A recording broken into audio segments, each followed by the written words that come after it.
Πάμε.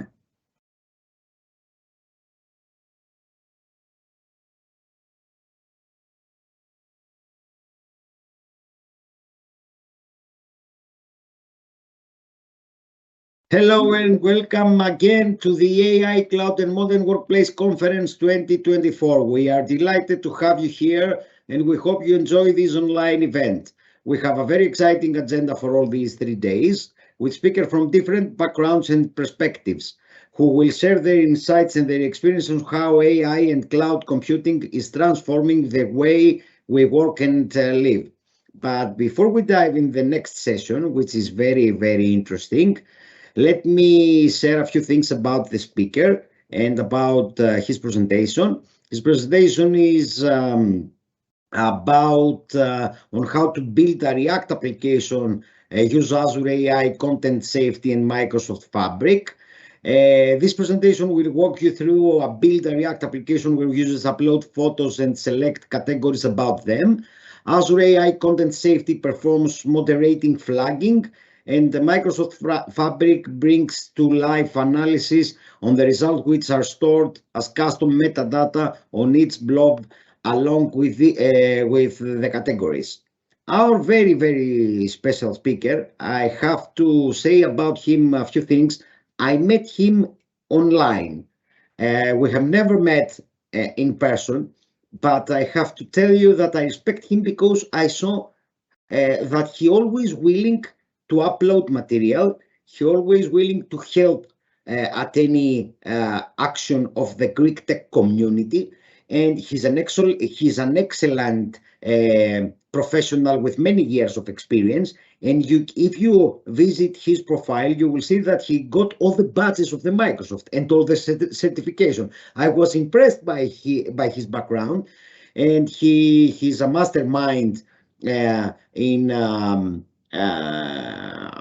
he's solution architect, engineer, DevOps expert, Microsoft 365 and cloud expert. What I have to say about our next presenter, we have the honor to present Konstantinos Passadis, Microsoft certified trainer and cloud solution architect, and with all the badges, with different certification and in the higher level. Konstantine, I would like to thank you for your presence in our conference. You honored us with your presence. We need speakers higher level with deep technical presentations. Welcome, and the stage is yours. Hello. Thank you very much for the invitation, Konstantinos. It is my honor to present in this such a prestigious conference. I have to say it provides a great impact to the community and all people interested in AI cloud and modern workplace. Let's start with our presentation. Today we're going to see how we can build a React application. My name is Konstantinos Passadis. I'm a solutions architect and Microsoft certified trainer. Now, before I start with my workstation, let me show you a quick view of our architecture. So the user will upload photos from a React web app. He can select categories. Photos will be stored as blobs in a storage account. A function app will be triggered that will communicate with Content Safety API, which will flag the photos. The photos will be flagged as approved or blocked. I have to say that many changes came recently with the Content Safety API and the SDK as well, so I have to adjust the code. Luckily, I had no problem. It was done very quickly. So once the photos are flagged with the content as approved or blocked, Logic App is also triggered. It saves the information as a CSV file, and then Copy Task provides analysis on Microsoft Fabric. A lot of things to do here. Let's move on. I have to say that many changes are coming, and we can see that in 2024 we will see also more changes into the SDKs and the APIs, so be vigilant about that. Many of your code may not work. Don't panic. Have a look at the documentation. You will see that you have to make a small adjustment for you to work. So our environment, we have Visual Studio Code. We need Azure CLI and core function tools. Regarding the React, I will not deep dive into the code, of course, but we can start with npx create React app and the name of our app. We will see that in the workstation. I'm using Terraform. This is a little more of a surprise for the audience. You will see also Terraform that we will use to quickly build our resources. We need Terraform init and two optional commands, Terraform FFT and validate, but we need Terraform plan to plan our resources and Terraform apply. Now what's going on here? The photos are uploaded and we need two variables stored as environment variables for the React application into a .env file. This is the SAS token, the storage account name. We are building a container registry. Make our life easier. We want to log into the container registry using this command, and then we want to bring up the name of the container registry. You will see why. And Docker, of course. We can bypass Docker now. Azure Azure Container Registry offers the ability to build directly into Azure Container Registry without the need of Docker, but we can do that also with Docker. Docker is here to stay, so we're using it. These are the three commands that we're going to use: build, tag, and push. Tagging is for our own facilitation. We want to have a versioning of our app, so be consistent here. You can put whatever you like, but be consistent when you are pushing. So what is happening? We are pushing our React app to the container registry. A webhook is created. Once we go to this very helpful screen, we will see that on Azure that we can deploy directly to web app. From the container registry, we can build our web app directly, deploy the web app. And a web app is built, which is ultimately a Docker image, and we're going to see our UI. So let me proceed with our workstation. It is a remote desktop. I will make it as big as possible. I have to start Docker because we're running Docker commands. This is my VS Code. Let's see our folder structure here. So let me make a little bit bigger for you to be able to see better.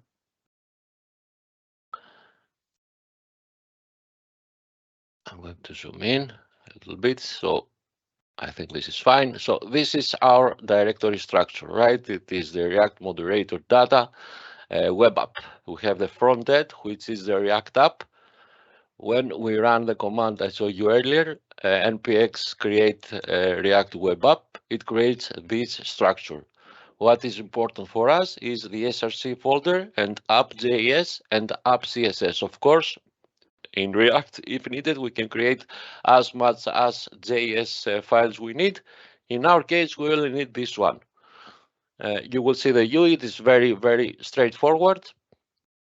And the styling is done by the CSS. Okay, now let's move on. Another folder for us is the function, which contains a trigger written in .NET.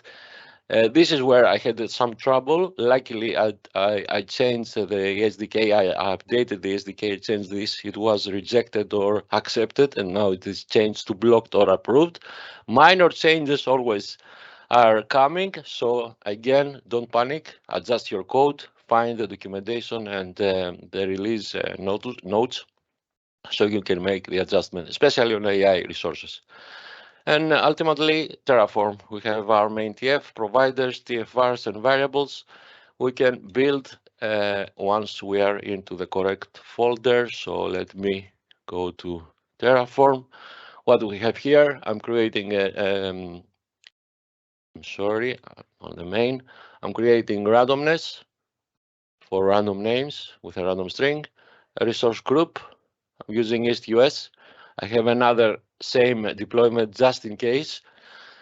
We need a log analytics workspace. You see here the name is provided by the random string, so we have randomness and we don't have trouble naming our resources. An application insights resource is also important for debugging, logging, and digging into the logs in case we need to figure out what's going on with our apps.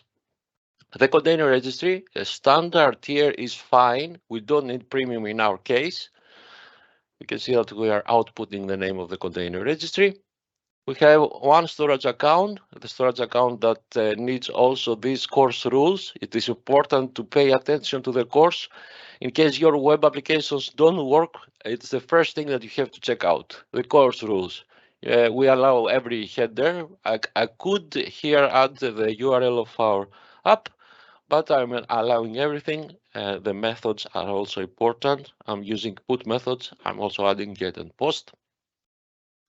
You can see that everything can be built with Terraform, right? Every little detail, even private endpoints, which is not in our case here, but we can do that. Two blobs, one is for the uploads, the user uploads, and one is for the content. Logic apps will use this content folder to store the CSV files that hold the metadata information of the blobs. Content safety resource, the SKU is standard. We can use, of course, free. An app service plan, it is Windows that will host our Docker image. A storage account for the function app, it is needed for storing logs. The function app, right? It is a Windows function app because it's .NET, right? .NET version 6. And the important information here, the safety endpoint and the safety key. A little trick I've done here because the code does not accept anything else. Maybe it does now, but I don't risk it. So I found this way to add this little detail into the storage account and nothing else.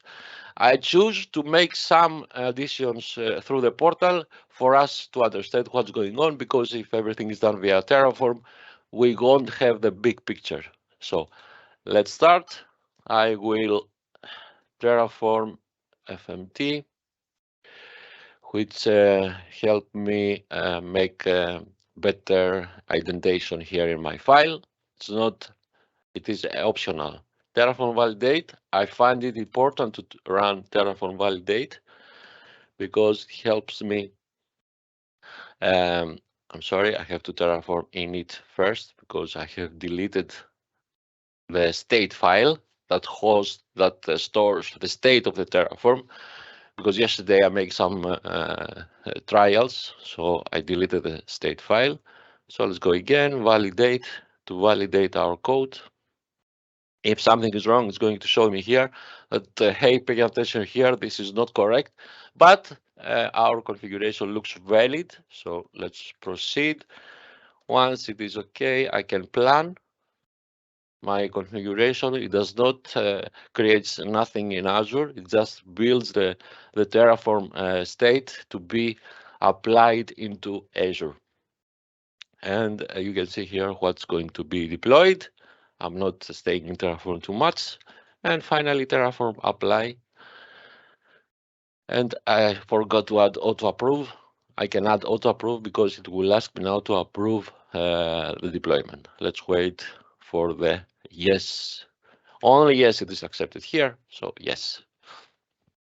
Let me open now our portal because it will take a minute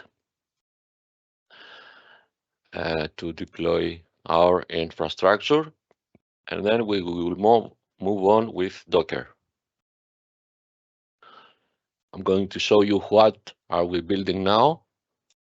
I'm sorry, I'm talking too fast, I know, but we have a lot of things to see, and I want you to understand what's going to happen. I want to say a little bit in the metadata. What's happening here?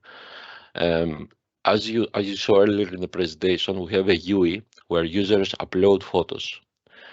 On the right of the UI, there is a selection where users can check into some boxes, checkboxes, as a photo category. For example, people or pets or society or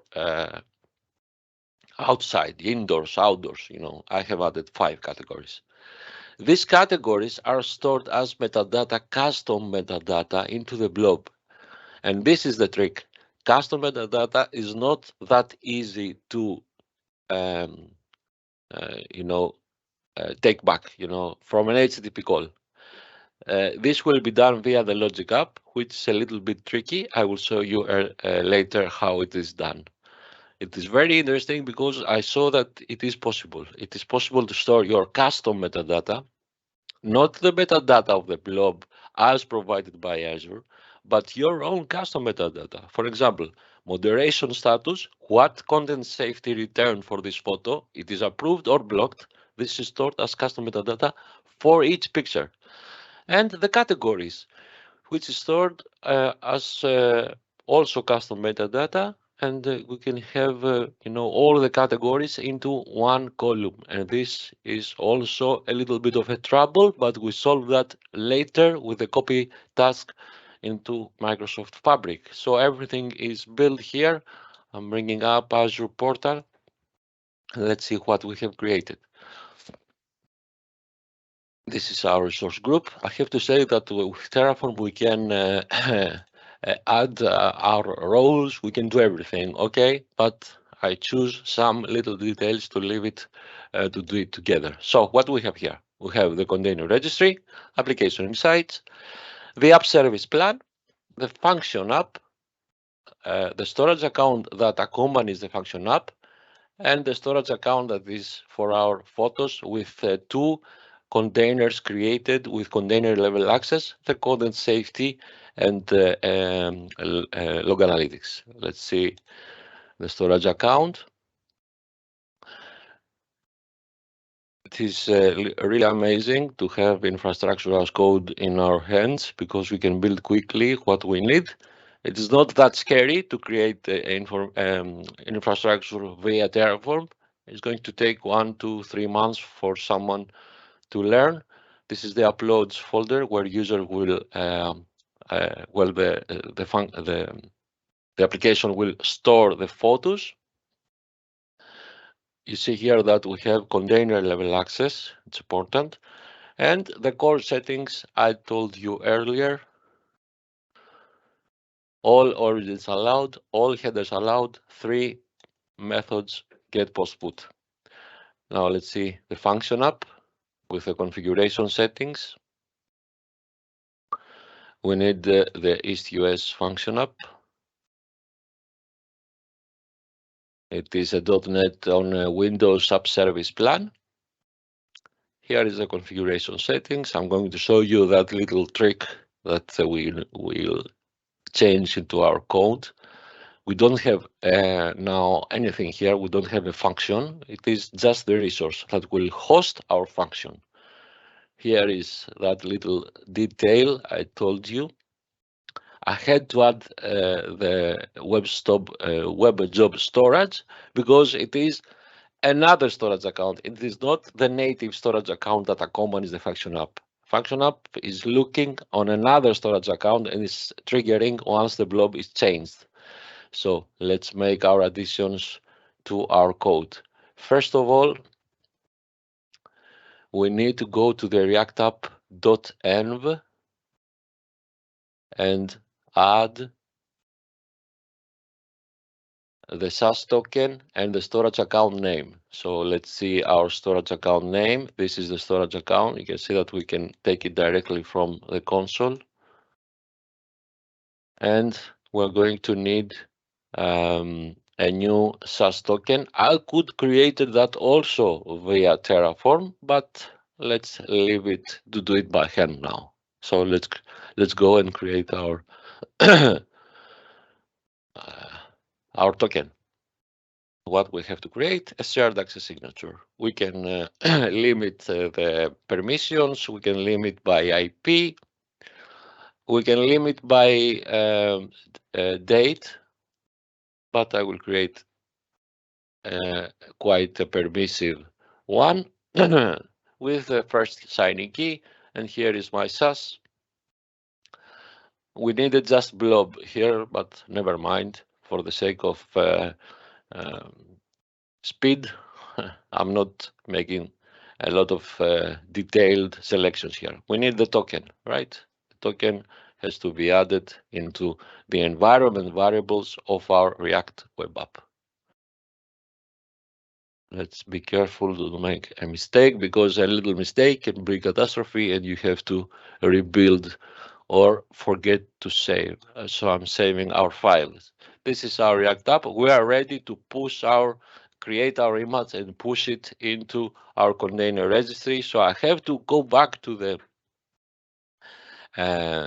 directory that our React app lives. This one, frontend, mod app is the directory. SRC is the important folder, as I told you earlier. We have to be in the root directory. So I have to docker build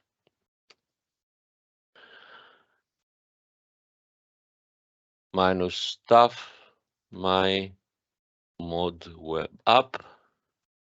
Don't forget the dot at the end. For this command to be able to run, we need a Docker file. Let me show you the Docker file. This is the Docker file that this command will read. I have to run Docker desktop running into my PC. You see here what's going on. It's copying everything into the app folder of the Docker image. Also the .env variables, because we need the .env variables for the React app. React has some, limitation regarding the environment variables, cannot be added at runtime. Maybe in the next session, in the next year, we can see how we can achieve that with a little bit of a trick.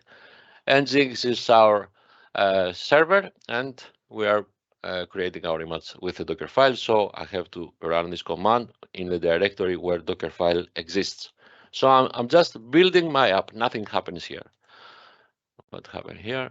I forgot NL. Don't panic. Everything is under control. Docker client is not running. Let's run our Docker.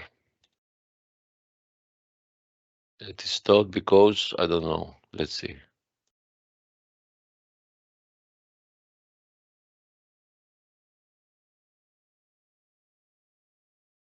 Let's start again. Docker desktop. Maybe it was stopped for saving some resources. I don't know. Let's see.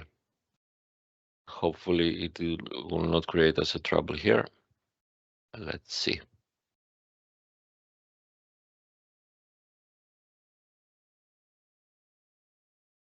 Maybe I have to kill the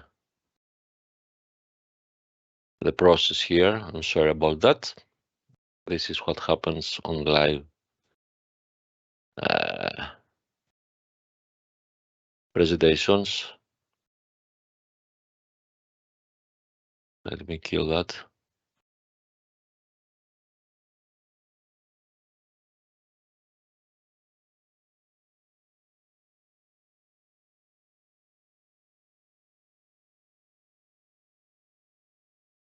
I think everything is fine. Let's start again our Docker desktop. Hopefully it won't have any problem to start. Yes, it is starting. Lately, we have seen that we can build directly our images without the need of Docker into container registry. We can also do that in case our Docker engine fails today. I will try to do that. It's not that difficult. And this came from Azure Container Apps, where we can pull our images directly from Azure Container Registry. So we can also build our images without the need of Docker engine directly to Azure Container Registry. Let's see what will happen here. Give it a moment.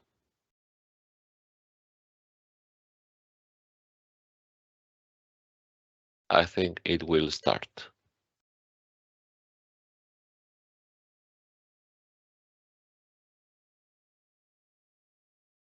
In the meantime, let's have a look on our resources. What happened?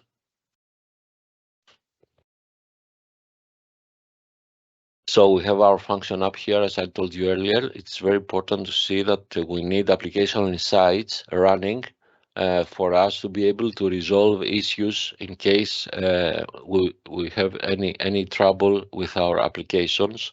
So we have to go to application insights and enable them.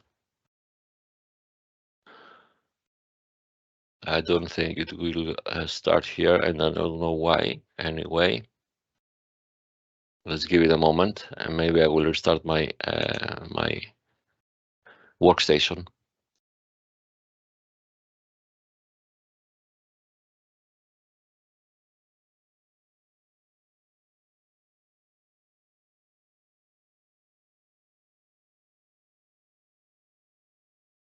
Let me find here my details and log in into Docker. When you need the most, it does not come through, right? Don't panic. We will do it.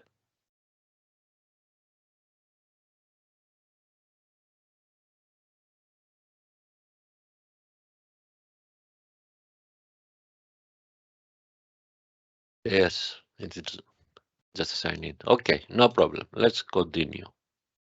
We have Docker running, so I'm going to build my React app as a Docker image. This is a command. I showed you that earlier. So it is just building our image. Okay.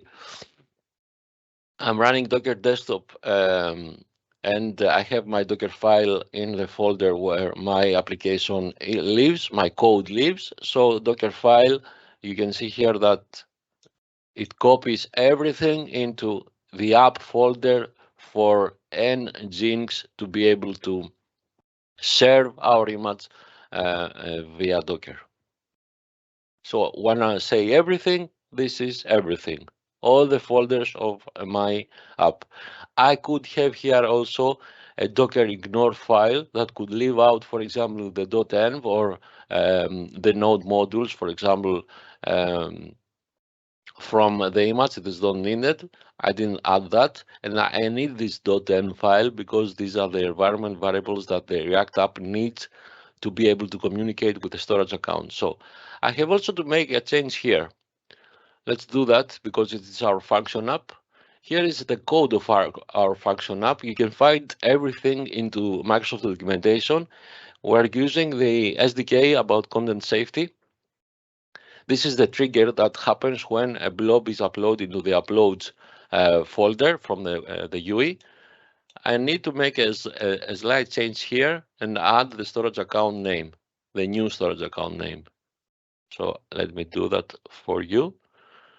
No, it's not that. Let me find our storage account name. It is the new storage account.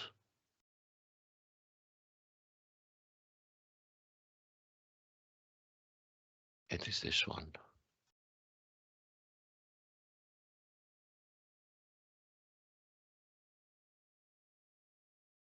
This is the storage account. And here. This is our code. You can see that it creates the client, okay, that communicates with the blob. It communicates also with content safety endpoint using the key. It performs the analysis of the image, and based on the content of our image, we are getting back the blocked or approved message from Content Safety API. This is going to be stored as metadata into our blobs, as well as the categories. Docker build is done, so let's Docker tag now is the next command that we need. I have to use the name of my app, so Docker tag my mod web app, right? And I have to add the container registry name. Let me find it quickly here.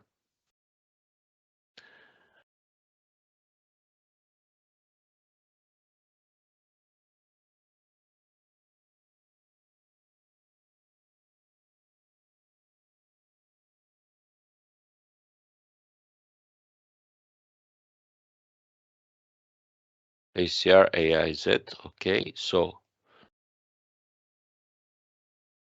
Docker tag my mod web app, and we are adding the registry name dot scr Azure cr.io slash again my mod web app, but here I will add a tag v5. I could add the tag latest, or the I could not add any tag. It will add by default the latest, but I can add my own tag. So I'm tagging my already built app for the container registry with the v5 tag. Okay. If I need to create another version, I can tag it as version 6, v5, v55, v10, or anything I need. I'm tagging v5 because I like the number 5. It is for our own, make our life easier. Once we tag, we can build. We can push, I'm sorry. So now I'm adding the container registry name, azure.io slash my mod web app. Be careful. And the tag that you choose earlier. Let me have a quick look that I have added everything correctly. Yes, this is the command, but I have to log in first. So let me run this. You see that authentication is required, so I have to Docker log in into my container registry. Let me grab the login. So it is AZ ACR login. This is all what I need. This is the resource group name. So instead of just trying to find the Azure Container Registry name, this is the command that allows me to log in directly from my CLI to Azure Container Registry in order to be able to push the image to the Azure Container Registry. So login succeeded, and again push it here. It will take 2 minutes. It is also has to do with the size. Oh no, much faster. So I have now my app pushed as a Docker image into container registry. Let's see how we will build our web app.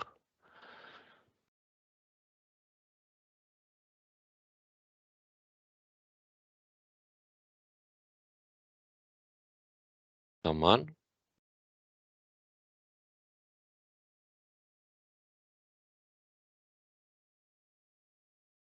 So we go to our container registry. We will select repositories.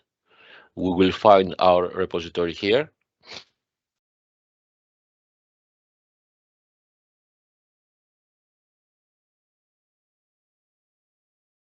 Named after the image name we provided. I click on the repository name, and here I will find my image tagged with the version I added by hand. In case I push a new tag, I will see it here listed as well. Here is that little very useful menu I showed you earlier. I can create directly a web app from my image into the Azure Container Registry. So deploy to web app. So we won't lose time. I need to add a name for my web app. React Mod App 5 into my subscription. I will leave the same resource group. I will need to select a plan, create new,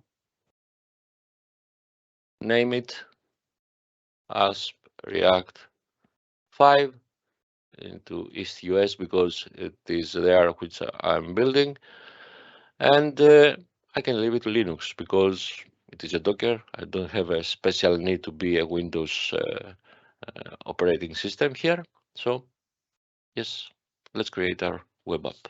And it's going to create our web app. In the meantime, let's see how we can push now our function into function app.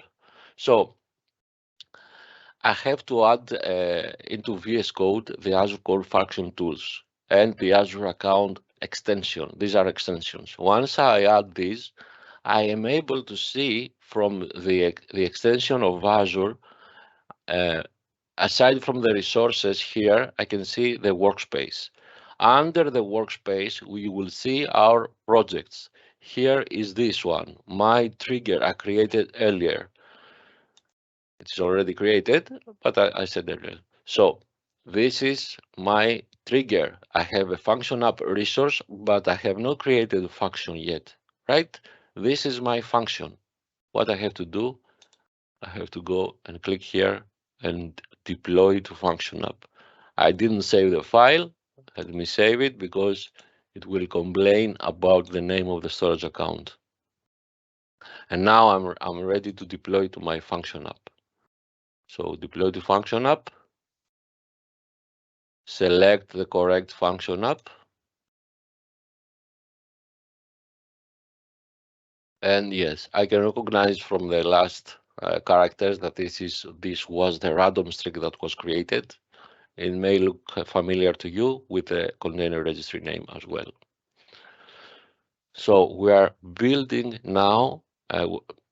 In fact, we are pushing our trigger into function apps as a new function. It is a trigger. It is triggering once a new blob is created into storage account. What it does, it communicates with the content safety API. It takes the approved or blocked flag, and it is adding this as custom metadata into our blobs. In the meantime, let's return to our portal and see what's happening here. So I have everything here. The only thing I need to add is one Azure role to the function app because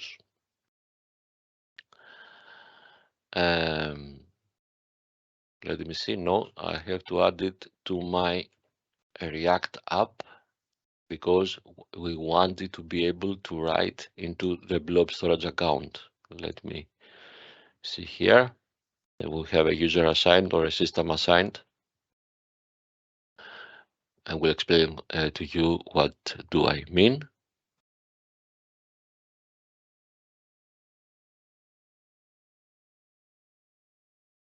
We have the token, so I think we don't need that. Let me remember.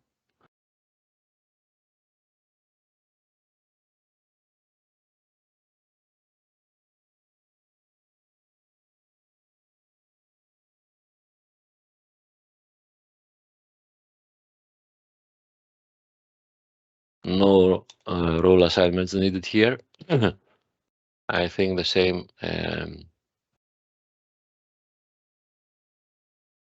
stands for the function app because we are using the WebJobs storage connection.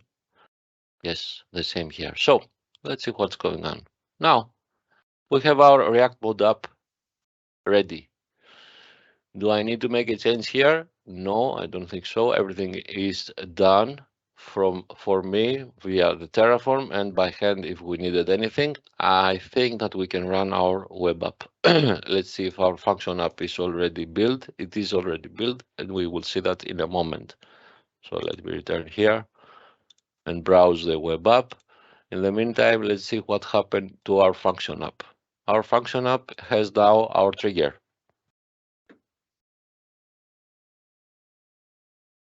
You see here in the screen of the overview, a new function created. This is a trigger. This is a blob trigger sharp1. You can see here that we have our configuration. And this is our app. So let's see what will happen. I will upload a photo. Let's select a nice photo, not necessarily a bad one. So this is people hanging.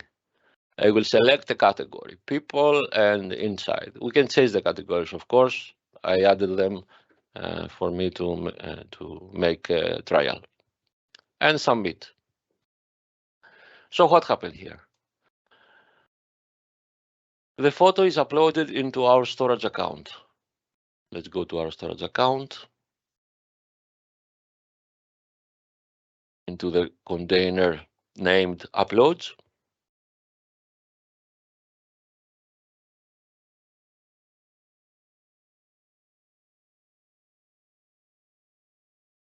And we will see our image. This is our image. You can see here what happened. The category I selected are stored as custom metadata with the categories I have selected. I have also taken the moderation status from Content Safety API. So the status for the picture is approved because it is people hugging. Let's see another picture. Let's see another picture. I don't want to offend anyone, of course. If you feel unsafe or you feel that the image may cause you a disturbance, please close your screen or remove your view from the screen. This is a gun. I will select outside and society for this picture. It is uploaded. Let's see what happened with our blob and the metadata. What did content safety see? It is so that we have violence severity 2 and the moderation status is blocked. Now a little detail that I did show you earlier, I can control the severity of the filtering via content safety from my function app. The severity is here. Let me find it.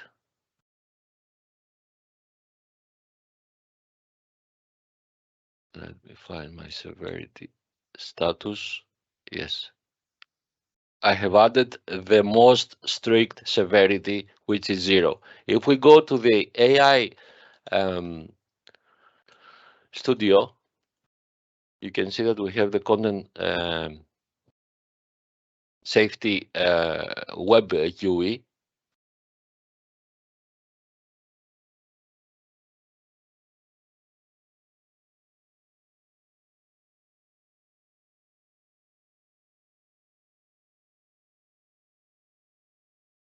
Come on.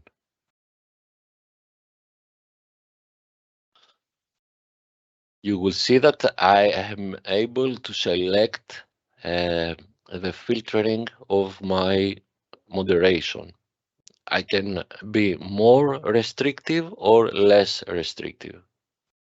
In our case, I have selected for my code everything to be severity 0. That means block everything that may look harmful regarding violence, SEX, or there is another category that I don't remember. Let's see that now. No, I don't want that. Allow me to run this directly from my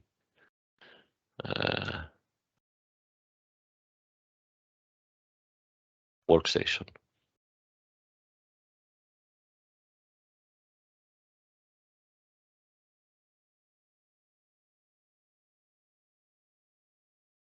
Yes.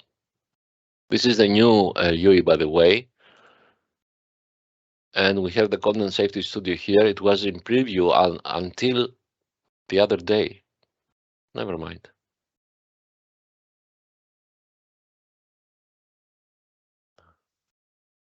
Yes, this is the Content Safety Studio, where I can moderate image content. I can upload my image. This is what I told you earlier. It is violence, self-harm, sexual and hate. So this is what I have selected. Every threshold is on the 0. So it is very, very strict regarding our images. Let's add one more image and move on. I will upload a new photo. I will add a new photo. Here, people fighting. So it is people outside in society. The categories are not so much of um, any importance, but they are important for our next steps. So let's see what happened here via the Content Safety API and what it did. And it blocked because it is have seen the violent severity. So let's move on now. The last step is to create our logic app. Logic app will be responsible to gather all the information from the blobs and store them as a CSV file that we will later analyze via Fabric. I have to be very, very quick now because I think we have only 15 minutes left. Luckily, I have here a logic app ready, so I won't need to create it. I will show you very, very quickly what does the logic app do. So we can add a trigger. The trigger can be a recurrence, or we can add another trigger here that when we reach, for example, 5 blobs into our storage account, trigger the logic app, or we can add it at night every day. I'm initializing a variable which is an array. It is the moderation status and another array for the blobs. I'm listing all blobs into our storage account. And now this is the trick. For each blob, I'm running this HTTP call. This is the only way that you can gather custom metadata from blobs. This is the only way.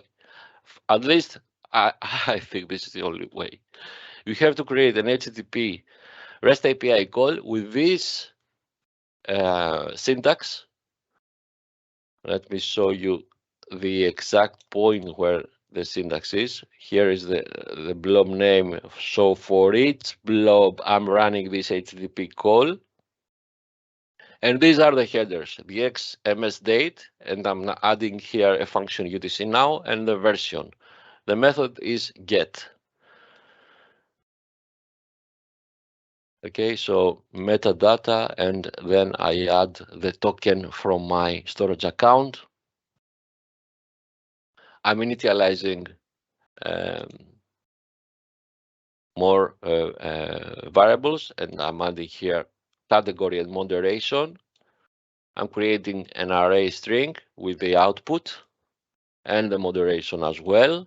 I'm composing a new variable from the output of the variables we initialized earlier, and then we create our CSV table. Ultimately, we are updating a blob, and if this fails, it will create a blob.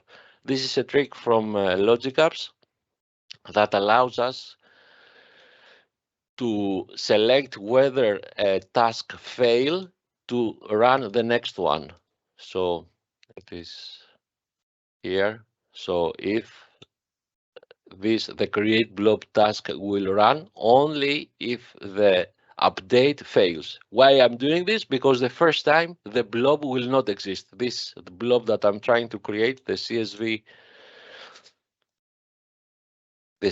data.csv blob will not be there. So the first time the update blob will fail. So I'm adding this function and I'm saying it create the blob if this fails.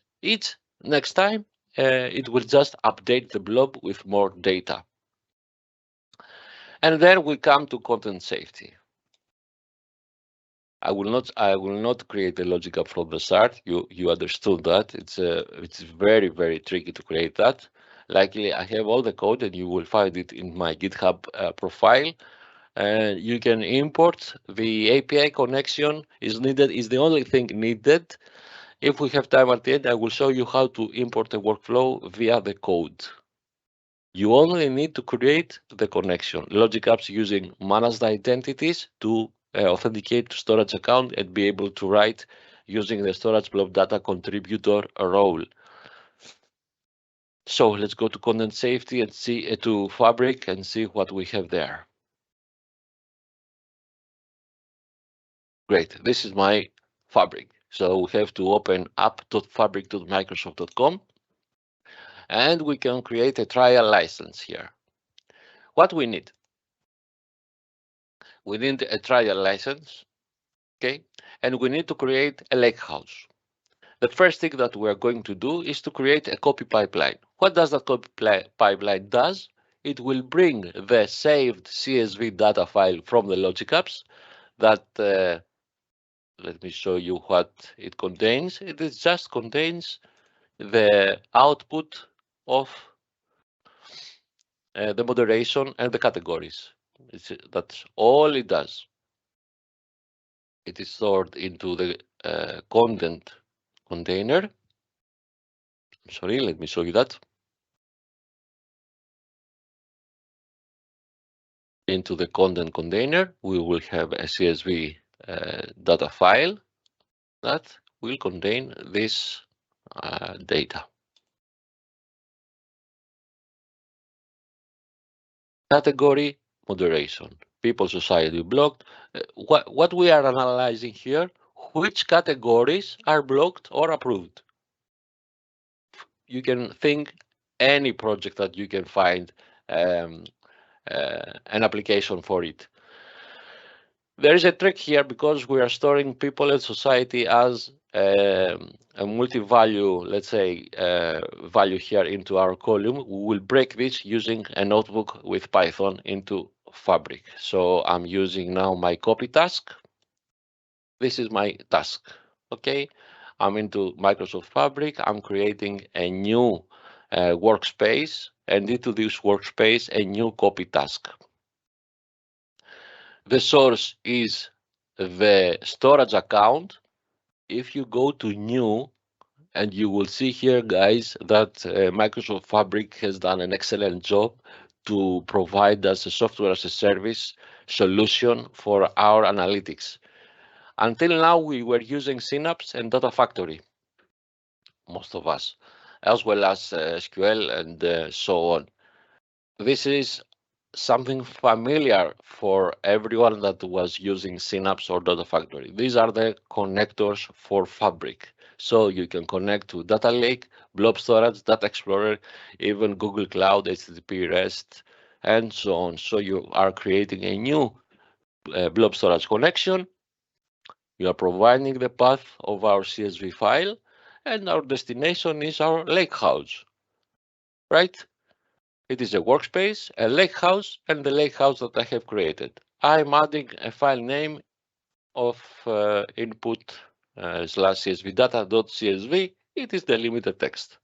And now the important thing, I'm running a notebook. Let's find our notebook and see what it does. The notebook, it does something very, very simple. These columns that you saw earlier, that are in the first column, we have 2 or 3 or 4 values. The Python notebook helps us create for each category a new row. Okay, let me show you what do I mean. Let me return to our file and let me show you what do I mean. This is the notebook.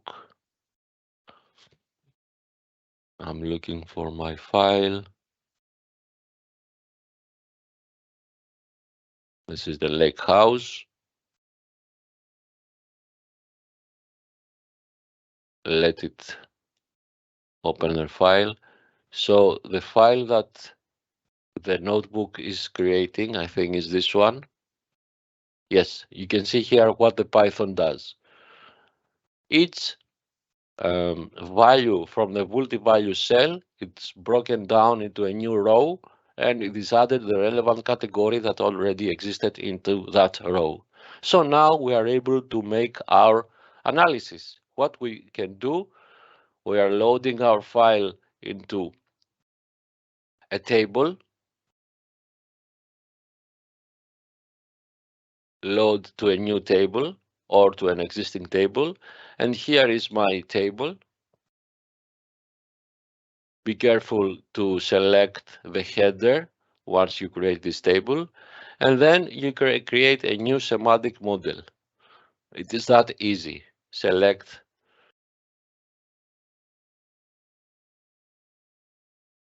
the table that you need to perform the analysis, and now it is creating the semantic model. And I am able to perform a quick visualization from the exploration of this semantic model. This is to help me see how my visualization will look before I create a Power BI report or a dashboard or whatever I want to create. Now data is into Fabric. My copy task could have a trigger. I could add a script that can run every time that a new blob is created, and so on. The important thing is that I have my data into Fabric. So I have this new semantic